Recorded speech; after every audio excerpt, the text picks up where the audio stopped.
Bismillahirrahmanirrahim. Qala al-musannif rahimallahu wa nafa'ana wa bi'ulumi fid dharain amin. Qala radhiyallahu an, berkata Al-Habib Abdullah bin Al-Haddad dalam hikamnya, idza da'atka nafsuka ila syahwatin fa iyyaka an taqula ujibuha fi hadhihi wa ufarrighul qalba fi mutalabatiha fa innaka in ajabtaha ilaiha da'atka ila a'dham minha. Idza da'atka nafsuka ila syahwatin, jika nafsu kamu mengajak kamu kepada syahwat, kepada kesenangan. Kesenangan tentunya yang bisa menjatuhkan dirinya di hadapan Allah Subhanahu wa taala. Fa iyyaka an taqula ujibuha. Maka berhati-hatilah kamu untuk berkata di dalam hati kamu, aku akan menuruti hawa nafsuku, aku akan mengikuti daripada hawa nafsuku dalam urusan ini fi hadhihi wa ufarrighul qalba fi mutalabatiha, sehingga nantinya aku akan menyelesaikan, aku akan mengosongkan hatiku daripada tuntutan syahwat atau nafsu ini. Jadi dia hati-hati katanya, kalau seandainya nafsu kamu itu mengajak kamu untuk melakukan satu hal yang di situ ada syahwah, ada kesenangan. Tentunya kesenangan yang tidak diridhai oleh Allah Subhanahu wa taala. Mungkin saya akan melakukan ini maksiat, tak turuti sudah. Ini maksiat aku lakukan dengan tujuan nantinya udah aku akan menyelesaikan, tak aku akan ulangi lagi doh. Terakhir sudah aku untuk melakukan maksiat ini. Enggak akan aku lakukan kembali. Hati-hati katanya daripada nafsu kamu yang mengajak seperti itu. Kenapa? Fa innaka in ajabtaha, maka sesungguhnya jika kamu memenuhi daripada ajakan nafsu kamu ilaiha, kepada itu syahwah, kepada kesenangan itu tadi, da'atka ila a'dham minha, maka nafsu kamu akan mengajak kamu kepada syahwat yang lebih besar daripada itu. Sekali dok sudah saya mau lakukan ini maksiat, setelah itu aku berhenti. Tak apa-apa wis, tak turuti. Setelah ini udah aku tidak akan melakukannya lagi. Hati-hati daripada ajakan nafsu seperti ini. Kenapa? Karena nafsu kamu ini akan mengajak lebih besar lagi. Bukan sekali, malah kamu akan ketagihan, malah kamu akan kecanduan dengan itu maksiat. Kalau sudah kamu mengikuti hawa nafsu kamu seperti ini, berarti kamu sudah terperangkap daripada nafsu kamu. Nah itu kadang-kadang nafsu ini ya ngajak seperti itu. Sekali dok wis tak turuti, mari ngono mandek wis. Sekali aja saya turuti, setelah itu berhenti sudah, aku kosongkan. Niatannya seperti itu. Wis zina terakhir aja. Ada loh kadang-kadang ya, zina terakhir aja tak turuti, aku lakukan, setelah itu udah niat janji untuk tidak melakukannya lagi. Enggak mungkin akan berhenti. Ini orang sudah terperangkap dengan nafsunya, malah akan mengajak lebih besar lagi nantinya. Akan kecanduan dia dan akan terus-terusan. Ini syahwat ini bukan hanya syahwat yang maksiat ya. Kadang-kadang kesenangan-kesenangan yang bukan maksiat sekalipun, kesenangan yang mubah sekalipun. Contoh aja kadang-kadang yang kesenangan seperti orang merokok itu. Ketika kamu bisa menahan diri untuk tidak merokok, bisa sebetulnya. Tapi coba-coba untuk merokok, pingin merokok, sekali aja coba. Ya apa sih rasanya rokok sekali aja. Setelah itu aku akan berhenti, tidak akan tak turuti. Apakah nafsu itu akan berhenti? Enggak. Justru dia akan mengajak lebih besar daripada itu yang dia lakukan. Dia akan semakin menjadi-jadi daripada merokoknya, tambah kecanduan, sehingga kalau sudah kecanduan tidak bisa berhenti dia, sulit mau berhenti. Karena itu nafsu itu jangan dituruti. Kalau kamu nafsu kamu mengajak satu hal kesenangan, itu kalau dituruti akan keterusan, akan kecanduan. Dalam urusan yang mubah, kalau kamu ikuti, terus kamu kesenangan, kamu turuti terus, ini tidak akan berhenti, akan mengajak lebih besar lagi, yaitu apa? Kepada perbuatan yang makruh. Kamu akan melakukan hal yang makruh, itu kamu anggap hal yang remeh nantinya. Terus kamu turuti perbuatan makruh, akan mengajak lebih besar lagi kepada perbuatan yang apa? Yang haram sekalipun kamu akan lakukan. Kalau sudah kamu melakukan perbuatan yang haram, mungkin kamu saat itu masih melakukan perbuatan haram yang kecil, dosa-dosa kecil. Maka kalau kamu turuti, terus-terusan itu dosa kecil kamu lakukan, akan mengajak yang lebih besar lagi, yaitu apa? Kepada kabair, kepada dosa-dosa besar. Karena itu nafsu ini sangat berbahaya, musuh kita yang lebih hebat daripada peperangan sekalipun. Karena itu harus apa? Harus tahu tipu daya daripada nafsu. Sama halnya apa? Kalau sudah mulai diikuti dosa-dosa kecil dilakukan, lama-kelamaan dia akan meremehkan bahkan dosa besar. Dosa besar akan dilakukan sama dia. Kalau sudah dia melakukan dosa besar, apa yang akhirnya terjadi? Naudzubillah, kufrun billah. Maka dia akan akan keluar daripada agama Islam. Kenapa? Imannya semakin menipis. Al-ma'asi baridul kufur, maksiat itu lama-kelamaan akan mengajak orang untuk keluar dari agama Islam, menjadi orang yang kafir. Karena itu hati-hati, nafsu ini tidak bisa kita ikuti. Kenapa sih ini semuanya? Karena menuruti nafsu itu memang akan mengajak dia untuk semakin besar. Kalau sudah dituruti nafsu satu kali, maka akan mengajak terus, bukan semakin kecil, bukan berhenti, tapi akan semakin besar, semakin besar, semakin besar. Sama halnya dalam hal kita seandainya bermalas-malasan, malas, mau berzikir malas, mau baca Al-Quran malas, mau beribadah malas, ini juga sama. Kalau kita turuti, kita malas-malasan di dalam untuk baca wirid seandainya, lama-lama akan meninggalkan sunnah. Bukan hal yang di situ fadhil tambahan aja, bahkan yang sunnahnya Nabi pun kita akan tinggalkan. Kalau sudah kita mau meninggalkan sunnah, kita turuti sampai kita meninggalkan sunnah, lama-kelamaan kita akan meninggalkan yang wajib. Yang wajib kita anggap tidak wajib nanti. Lama-kelamaan kalau sudah wajib kita tinggalkan, naudzubillah, kita malah menjadi orang yang mungkir. Kita akan menjadi orang yang juhud. Kita akan menjadi orang yang inat, mengingkari kewajiban. Kalau tidak melakukan kewajiban dengan mengingkari kewajiban itu beda sudah. Sama halnya contohnya kalau ada orang tidak sholat, dosa besar. Hukumannya orang yang tidak sholat kalau dalam hukum Islam dibunuh. Kalau dia tidak sholat itu hukumannya dipenggal kepalanya. Tapi bukan setiap orang yang boleh melakukannya, ya dari pihak yang berwajib dalam hukum Islam. Tapi kalau ada orang bukan hanya tidak melakukan sholat, tapi dia mengingkari kewajiban sholat. Sholat itu tidak wajib, seandainya dia mengatakan seperti itu, ini bukan hanya dia hukumannya dibunuh, memang tetap hukumannya dibunuh, tapi dia dianggap orang yang keluar dari agama Islam. Setelah dibunuh, orang yang kedua ini nggak boleh dikubur di tempat kuburan orang Islam.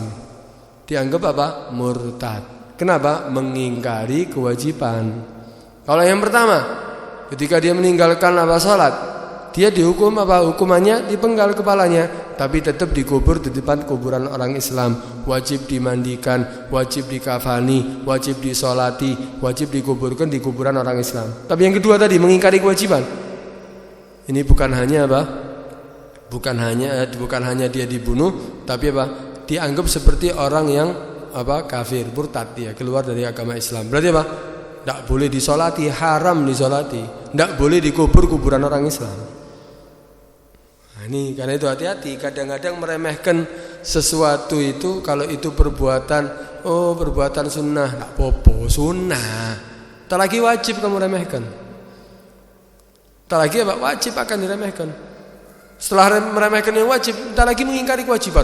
Tak popo, tak wajib itu. Banyak kita dapatkan orang seperti itu kadang-kadang. Meremehkan sesuatu akhirnya apa? Mengajak kepada yang lebih besar daripada itu semuanya. Karena itu nafsu itu kita perangi. Nafsu itu kita kalahkan. Nafsu itu harus kita taklukkan. Jangan percaya kalau nafsu kita mengajak, ya cuma satu kali aja. Setelah itu saya berhenti kok. Saya akan nuruti ini aja. Ya perbuatan ini, nanti saya akan berhenti.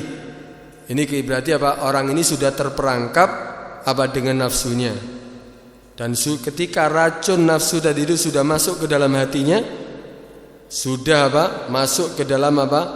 Dalam hatinya, maka tentunya apa? Ini orang akan sulit untuk menghilangkan daripada apa yang dia lakukan daripada syahwat. Sulit sudah apa? Terperangkap dengan nafsunya, masuk ke dalam hatinya, menembus ke dalam hatinya, sulit untuk hilang. Karena itu hati-hati daripada godaan nafsu. Ya perlu waktu lama akhirnya untuk menghilangkan. Mungkin bisa dihilangkan tapi perlu waktu lama, harus mujahadah, bersungguh-sungguh untuk menghilangkannya.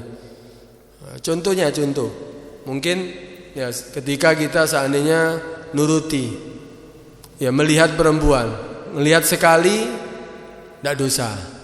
Tapi ketika kita melihat lagi, tuh Cik Ayu nih hari itu pindelok maning. Cik cantiknya dia, kok cantik sekali dia. Melihat lagi dia turuti, delok sepisan tok wis. Ya. Dilihat lagi. Wah, hati-hati ketika kamu sudah melihat, maka akan mengajak lebih besar daripada itu. Kenapa? Itu berarti nafsu syahwat tadi itu akan masuk menembus ke dalam hati kamu. Ini waktu yang lama kamu untuk bisa menghilangkannya. Orangnya sudah tidak ada, tidak kenal dengan kamu tidak kenal dengan dia, tapi sudah terbayang-bayang terus-terusan. Sholat ingat dia, baca Al-Quran ingat dia, kamu melakukan ibadah ingat dia. Dan ini berhari-hari. Wahyu nih wong sing wingi ku. Sampai 2 hari, sampai 3 hari, sampai kadang-kadang berbulan-bulan tidak lepas daripada pikirannya. Kenapa? Karena sudah masuk dalam hatinya. Sulit ini untuk kita bisa menghilangkannya. Karena itu nafsu itu jangan dikasih jalan, sudah. Jangan dituruti. Kenapa? Karena itu akan mengganggu ibadah kita, akan mengajak kepada apa? Yang lebih besar. Tapi memang perlu ada istirwah ya. Nuruti nafsu nggak boleh. Tapi kadang-kadang hati kita ini, diri kita ini perlu istirwah. Apa itu istirwah? Istirwah itu penting. Tapi apa istirwah itu mengajak istirahat, apa ya? Menenangkan hati itu perlu kadang-kadang. Ya ngajak untuk apa? Nafsu kita untuk supaya bukan ibadah terus sholat terus enggak. Kadang-kadang perlu ada waktu tidur. Ada waktu untuk kita apa? Untuk nyantai. Tapi nyantainya bukan daripada hal yang nyantainya dari hal yang mubah, bukan daripada sesuatu yang bertentangan dengan syariat. Perlu istirwah. Kemana? Diskotik, duduk. Itu bukan istirwah itu nuruti nafsu berarti. Istirwah ya, berangkat ke tempat ya melihat pemandangan. Sambil berzikir, sambil membaca apa tasbih, sambil mengingat daripada apa kebesaran Allah. Ini perlu hati kita seperti itu. Perlu. Tapi apa tetap dalam koridor apa? Taat kepada Allah, tidak sampai melakukan maksiat. Perlu ada rauhah. Ya, kadang-kadang apa? Kumpul dengan teman-temannya, saling berbincang-bincang. Tapi apa? Enggak ada dusta. Tidak ada cerita tentang syahwat, perempuan atau yang lainnya.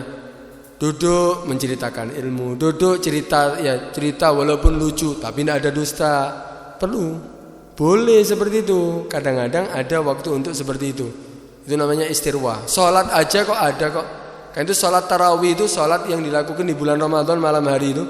Namanya sholat tarawih. Kenapa dikatakan tarawih? Karena ada tarwiha. Karena ada di situ apa? Kita setelah setiap kali 4 rakaat istirahat, ono qasidah. Ya setelah 4 rakaat ada tambahan qasidah. Itu tarwihah. duduk sholat. Sampai sholat pun ada selang, ada selih, diselingi dengan dengan waktu istirahat, tapi diajak untuk qasidah. Supaya ada waktu istirahat, supaya kita juga berzikir. Itu semuanya dalam hal supaya kita ada waktu untuk istirahat. Nah, itu enggak apa-apa kalau seperti itu, nuruti bukan untuk menuruti nafsunya, tapi untuk untuk tarwiha, untuk menenangkan gitu ya, menenangkan dirinya. Makanya itu ada orang-orang dulu itu ibadahnya hebat-hebat ya. Ibadahnya hebat-hebat. Seandainya orang dulu itu ya, kalau kita lihat, bekerja, siang harinya dia bekerja, mulai pagi dia bekerja. Kadang-kadang mereka mengajar. Setelah mengajar, nanti sudah waktu istirahatnya dibuat rauhah. Itu ya, ada istilah rauhah. Rauhah itu duduk, kumpul ya, tapi yang dibaca bukan bukan kitab-kitab ilmu fikih atau nahwu, enggak. Tapi kalam-kalam orang-orang soleh, cerita-cerita tentang orang soleh, duduk-duduk sambil ada qasidah dibacakan. Itu untuk untuk menenangkan.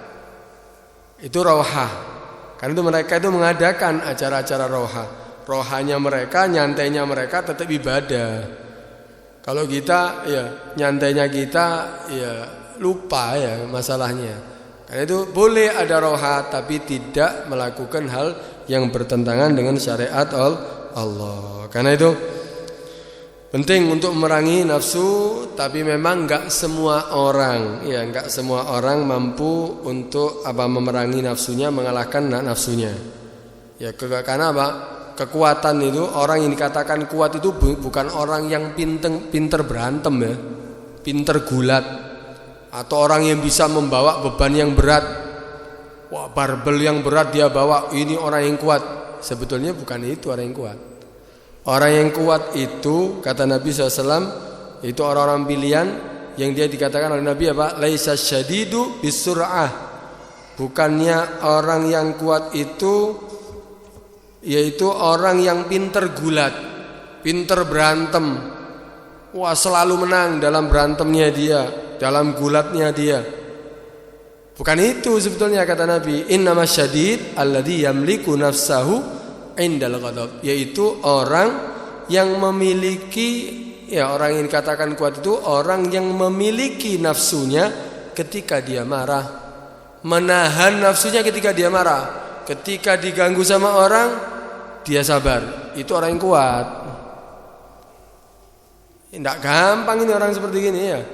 Orang yang ketika dia bisa menahan hawa nafsunya, ini dikatakan orang yang kuat.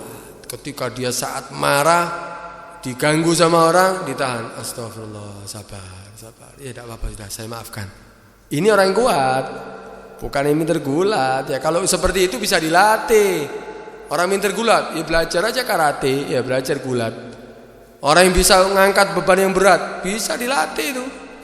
Ya pertama mengangkat yang ringan-ringan, tambah berat sampai bisa mengangkat beban yang berat. Tapi kalau yang ini sulit, ini nafsu yang dia kalahkan, ini lebih berat daripada beban tadi itu.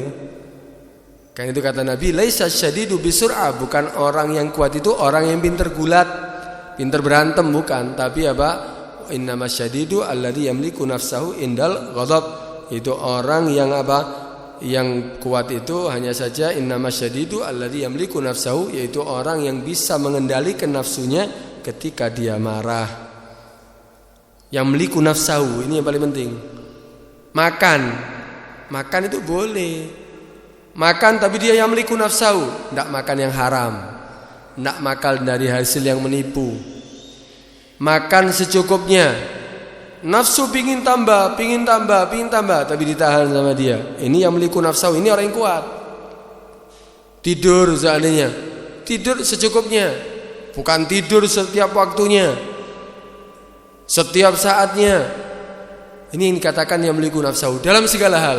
Ketika dia bisa menahan nafsunya, mengendalikan nafsunya, ini adalah orang yang kuat. Nah, itu gambarannya ini orang yang bisa mengendalikan nafsu itu digambarkan seperti badan ini seperti kendaraan, markub. Badan kita ini seperti kendaraan. Seandainya ada gambaran ada orang yang naik kuda. Kemudian ada yang memberikan petunjuk arahnya, yaitu anjing pelacak seandainya. Ada anjing pelacak, ada jokinya yang naik kuda, ada kudanya.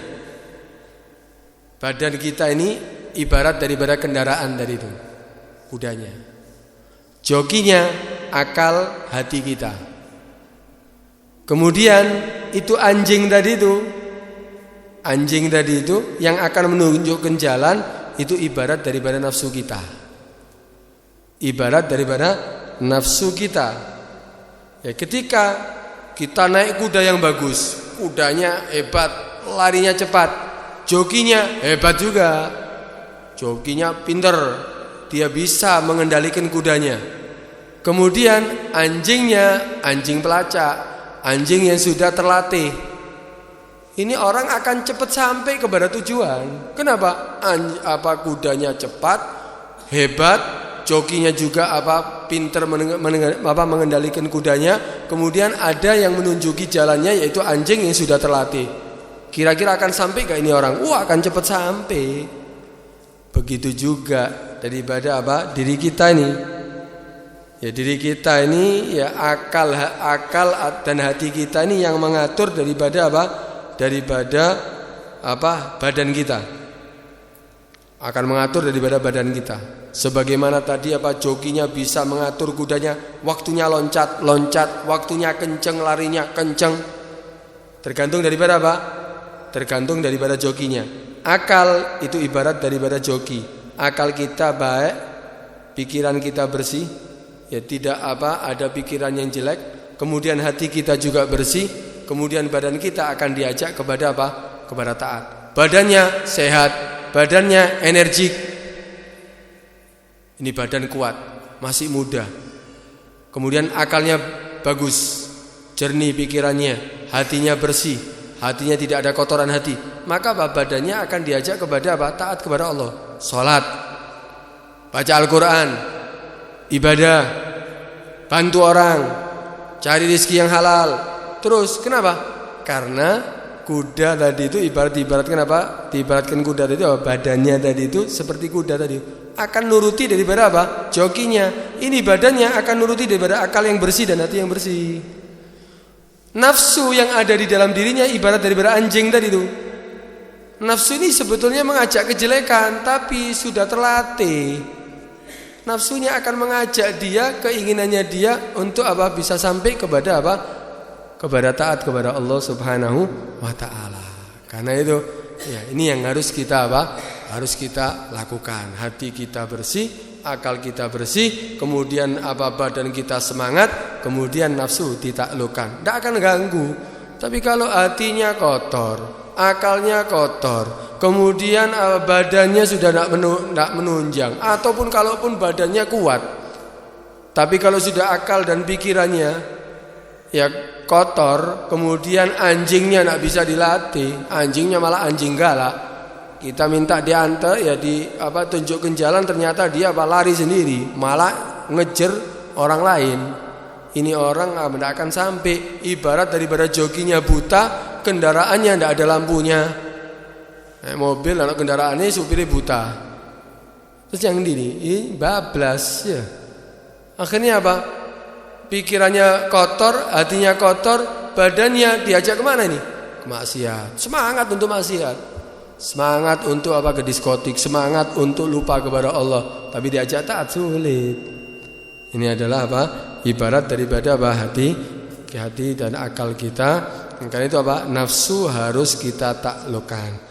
Akal manusia itu ketika baik, hatinya baik, jadi joki yang baik, badannya manusia yang sehat, energi, maka bisa dimanfaatkan untuk banyak ibadah kepada Allah Subhanahu wa taala.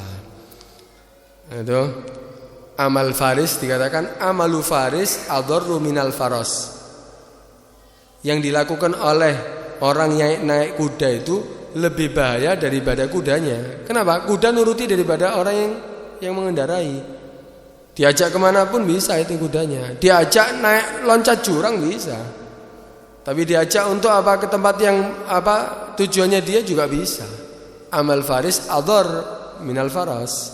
Lebih bahaya daripada apa? Lebih bahaya daripada apa? Lebih bahaya daripada itu kudanya, lebih bahaya daripada dirinya. Karena itu apa? Kita harus bisa mengandalkan nafsu kita. Nabi pernah satu saat Nabi itu pulang dari melakukan jihad. Itu ya perang Badar, perang yang hebat. Kaum muslimin sedikit, kemudian persenjataannya minim. Kemudian apa di waktu musim yang sangat panas mereka dalam keadaan puasa. Bayang wis. Ya apa itu hebatnya perang Badar itu. Jumlahnya mereka cuma 313, sekitar 313 dalam keadaan puasa, panas matahari, musim sangat panas. Musim sangat panas itu ya sampai 50 derajat mungkin. 40 derajat lebih lah. Panas dalam keadaan puasa, persenjataannya mereka Pak minim. Yang berkuda cuma berapa orang. Yang punya senjata cuma berapa orang. Kemudian kaum orang-orang kafir, mereka 3 kali lipat daripada kaum muslimin. 950 ada yang mengatakan 1000. Kemudian persenjataan lengkap. Mereka tidak dalam keadaan puasa. Mereka membawa harta benda mereka. Dalam keadaan seperti itu, perang yang hebat seperti itu, setelah kaum muslimin dibantu oleh Allah Subhanahu wa taala mendapatkan kemenangan, pulang mereka. Ini pedangnya mungkin masih darahnya belum kering. Mungkin yang terluka mungkin ya masih darahnya masih menetes. Pulang Nabi mengatakan Qadimtum khaira magdamin. Kamu telah datang dari di tempat yang sebaik-baiknya tempat tujuan, yaitu peperangan tadi itu. Wa qadimtum minal jihadil asghar ilal jihadil akbar. Kamu datang dari jihad yang kecil menuju jihad yang lebih besar. Kaget para sahabat. Ini jihad yang tidak pernah kita lakukan sehebat ini. Kok ada jihad yang lebih besar ini? Kaget mereka. Ya lemes kabeh ya. Akhirnya apa? Para sahabat tanya, apa itu jihad yang lebih besar? Nabi mengatakan mujahadatul abdi hawahu, yaitu jihadnya seorang hamba untuk melawan hawa nafsunya. Itu jihad yang lebih besar. Karena itu ya kita ya punya musuh. Ya kalau dikatakan musuh itu di dalam ya. Kalau musuh itu di dalam diri kita, sulit untuk kita sulit untuk kita kalahkan. Kita kehilangan sesuatu di dalam rumah, tapi yang mencuri di dalam rumah sulit kita untuk bisa menemukannya. Tapi kalau pencuri dari luar mungkin ada orang yang kelihatan masuk, mungkin ada tetangga yang kelihatan masuk, orang tidak dikenal.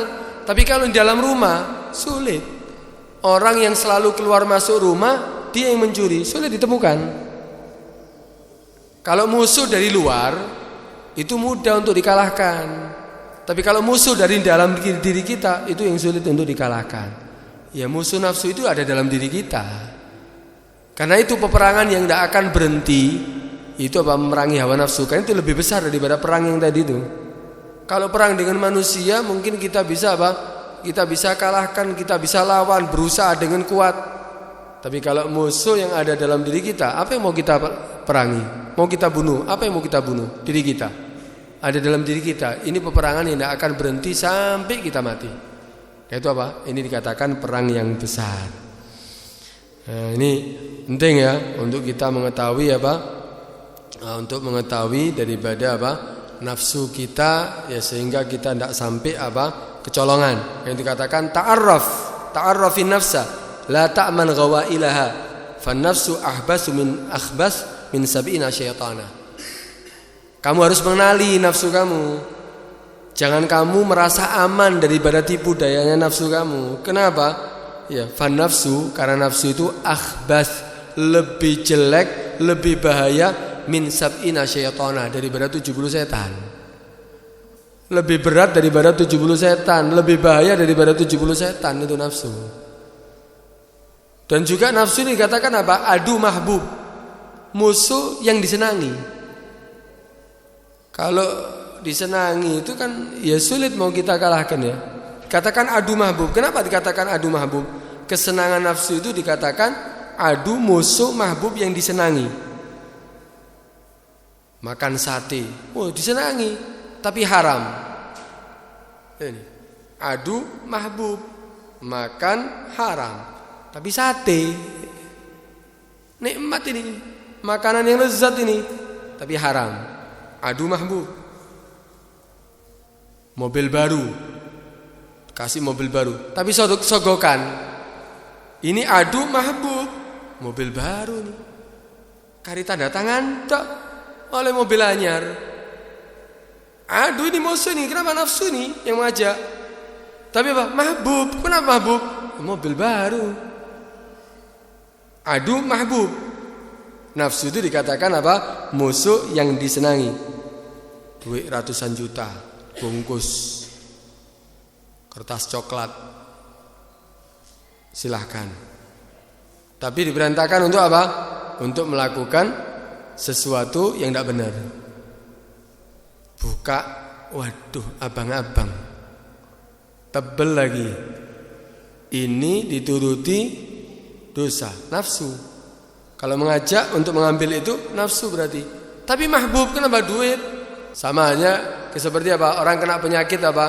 Kencing manis. Kencing manis itu enaknya apa? Makan, tidur. Tapi itu justru penyakitnya. Orang kena kencing manis itu, iya, senangannya apa? Makan, tidur. Itu yang disenangi. Tapi justru kalau dituruti, ya justru itu yang menjadi penyakitnya dia. Akan semakin menjadi-jadi. Musuh tapi disenangi, makannya disenangi, tidurnya disenangi, tapi justru menjadi musuh dia itu. Yang dikatakan apa? Aduun mahbub. Seperti ada orang yang tadi perokok tadi, ya, dia merokok sampai kecanduan. Enak memang kalau merokok, apalagi kalau orang sudah perokok berat. Ya setelah makan bingung mencari tempat untuk merokok sudah. Bingung kalau musafir bareng orang yang tidak merokok dalam satu mobil tidak boleh merokok, bingung sudah dia. Kenapa? Sesuatu yang musuh. Kenapa? Menyebabkan apa? Penyakit kan? Sudah jelas menyebabkan penyakit. Tapi mahbub itu namanya apa? Nafsu itu aduun mahbub. Kalau sudah dikatakan mahbub, mahbub ya dicintai. Mahbub itu apa? Yu'mi wa yusim. Yang disenangi, yang dicintai itu biasanya apa? Membuat buta dan membuat tuli. Orang saya perokok sampai sakit, sampai akhirnya apa? Datang ke dokter. Dokter mengatakan jangan merokok, berhenti. Kalau tidak bahaya loh. Bisa menyebabkan kematian, bisa menyebabkan ini. Di rumah ada. Dokter itu keluar, Tuhan lah dokternya. Padahal sudah tahu loh, aduh musuhnya dia, tapi mahbub ya, disenangi itu. Kenapa? Karena sesuatu yang disenangi itu yu'mi wa yusim, bisa membuat buta, bisa membuat tuli. Yu'mi apa? Membuat buta an uyubi mahbubi. Kalau dikatakan ya adu mahbub yu'mi wa yusim ay yu'mi an uyubi mahbubi wa yusim an uyubi mahbubi. Dia akan membuat buta daripada kekurangan daripada orang yang disenanginya, dan akan membuat tuli kesenangan daripada orang yang disenanginya. Contoh aja, contoh. Dia cinta dengan anaknya.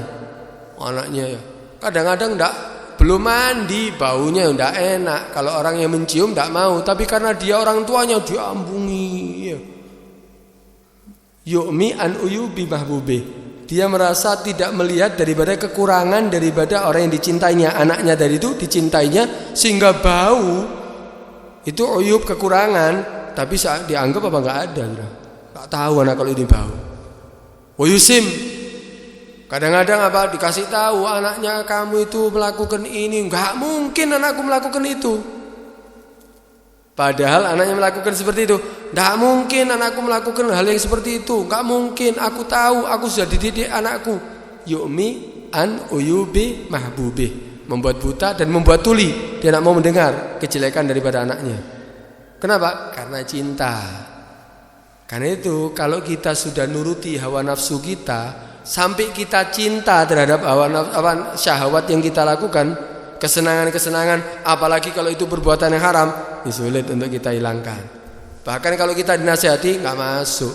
Wis seneng yang diskotik, dinasihati hati-hati lo, bahaya. Dosa lo ya. Bisa menyebabkan perzinaan, bisa menyebabkan ini. Yu'mi wa yusim. Kenapa? Dianggap enggak tahu, enggak. Dianggap dia enggak kenal, enggak tahu. Bahkan kadang-kadang kalau sudah nuruti syahwatnya dia, sesuatu kesenangan dia, padahal dia tahu loh, bisa baca, tahu dalilnya, tahu itu hukumnya haram, tahu semuanya, tapi karena sudah cinta dunia, cinta perempuan, cinta apapun daripada kemaksiatan, sehingga apa?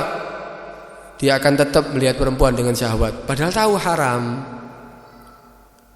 Dia akan cinta dengan istri orang lain, padahal tahu haram. Dia akan berani untuk menghalalkan yang haram, padahal dia tahu dalilnya. Kenapa? Cinta duit, cinta perempuan. Bahaya ini. Kalau kita turuti nafsu kita, lama kelamaan nafsu tadi itu akan menjadi mahbub, walaupun itu adu, musuh kita. Nah, karena itu hati-hati. Ini kalau sudah tetap dilakukan, ya kadang-kadang pelanggaran pun dia akan lakukan. Kadang-kadang mesti ngerti dosanya, bahayanya, tahu dalilnya, semuanya tahu. Ya tetap kadang-kadang dilakukan. Mesti ngerti kitab, tapi si pacaran namanya wong wedok. Oh, no loh. Hati-hati. Ini kenapa? Karena sudah nuruti syahwatnya, sehingga apa? Dia menjadi yu'mi wa yusim. Ya dia tidak seakan-akan buta daripada dosanya, seakan-akan dia tuli daripada bahayanya. Itu bahaya. Itu kita harus perhatian, ya perhatian dengan untuk bisa menaklukkan daripada nafsu kita. Ya mudah-mudahan Allah Subhanahu wa taala memberikan kita kemampuan untuk bisa memerangi, menaklukkan hawa nafsu. Tapi nafsu itu bukan dimatikan ya. Kita ini butuh nafsu. Ya nafsu itu bukan dimatikan. Ya, kalau nafsu dimatikan, tidak ada nafsunya, ya tidak nafsu kawin, tidak nafsu makan, tidak nafsu apa-apa. Ya, nafsu itu butuh. Nafsu itu ditaklukkan. Itu manusia itu sebetulnya makhluk Allah itu ada 3. Ada yang diciptakan tanpa nafsu, itu para malaikat. Wah, uripe ibadat tok. Apapun yang diperintahkan oleh Allah Subhanahu wa taala dilakukan. Diperintahkan sholat tok, diperintahkan berzikir tok, diperintahkan sujud tok, itu malaikat. La ya'sunallaha ta'ala ma amarahum wa yaf'aluna ma yu'marun. Dia akan selalu melaksanakan perintah Allah, Dia tidak akan meninggalkan daripada yang diperintahkan oleh Allah Subhanahu wa taala. Tidak akan melakukan maksiat ya. Kenapa? Karena diciptakan tanpa nafsu. Tapi ada makhluk yang diciptakan nafsu tok dan dua akal. Siapa itu? Hewan, binatang. Binatang itu ciptakan nafsu tok dan dua akal. Karena itu akhirnya Dia binatang. Dia binatang yang jadi alim, binatang yang jadi dokter, binatang yang jadi direktur, binatang yang jadi presiden, tidak ada. Kenapa? Karena tidak ada akal, cuma nafsu tok. Sehingga apa yang dilakukan oleh binatang? Makan, kemudian berhubungan dengan lain jenisnya. Satan di tengah dalan tidak izin. Kadang-kadang didelok wong akeh tetep. Kenapa? Namanya binatang, tidak ada akalnya, nafsu tok. Makan makanan orang kadang diambil kucing, ono iwak ketok nganggur jepik. Tidak tahu mana yang halal, mana yang haram. Ya kenapa? Diciptakan oleh Allah cuma hanya nafsu, tidak ada akal. Tapi manusia ini lengkap, diciptakan ada nafsu, ada akal. Nafsu bukan dimatikan, Allah berikan akal supaya akal bisa mengendalikan nafsu. Seperti tadi anjing dan kuda dan joki tadi itu. Ya ini akal kita ini, pikiran kita ini untuk mengendalikan nafsu kita. Kamu nafsu makan, boleh makan, tapi jangan pilih orang lain. Jangan yang haram, makan yang halal. Makan daripada usaha kamu, bukan milik orang lain. Dikendalikan. Kamu nafsu terhadap lain jenis, nafsu terhadap perempuan, ada, diarahkan sama akal. Kemana? Perkawinan. Menikah kamu dengan perempuan dengan cara syariat. Sehingga nafsunya tersalurkan, dikendalikan dengan akal. Itu tugasnya manusia. Karena itu akal itu digunakan dalam segala hal.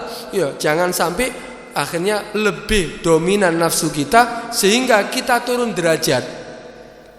Bukan naik derajat tapi turun derajat. Berarti seperti apa kita? Kalau sudah nuruti hawa nafsu tok, ya seperti binatang. Bahkan manusia ini dikatakan ulaika kal an'ami balhum adol. Kalau mereka nuruti nafsu tok, mereka itu dikatakan seperti an'am, binatang ternak. Bahkan apa? Adol, lebih jelek daripada binatang ternak. Kenapa? Kalau binatang ternak tidak punya akal, ya pantas. Tapi manusia ini dilengkapi dengan akal, tapi seperti binatang. Ya berarti dia lebih jelek daripada binatang. Karena itu, ayo kita punya akal, kendalikan akal kita, ya untuk kita jadikan akal kita untuk bisa mengendalikan hawa nafsu kita. Jangan sekali-kali, kata Abdul Haddad tadi apa? Jangan kamu tertipu dengan nafsu yang mengatakan, ayo turuti aja syahwat ini, keinginan nafsu ini untuk sekali aja. Setelah itu aku akan berhenti. Gak mungkin kamu akan berhenti. Kenapa? Kamu akan diajak kepada syahwat yang lebih besar, lebih agung daripada itu. Itu hati-hati. Ya, kita harus selalu waspada. Mudah-mudahan Allah Subhanahu wa taala memberikan kita kemampuan, kekuatan untuk bisa mengendalikan hawa nafsu kita. Amin ya rabbal alamin. Al-Fatihah.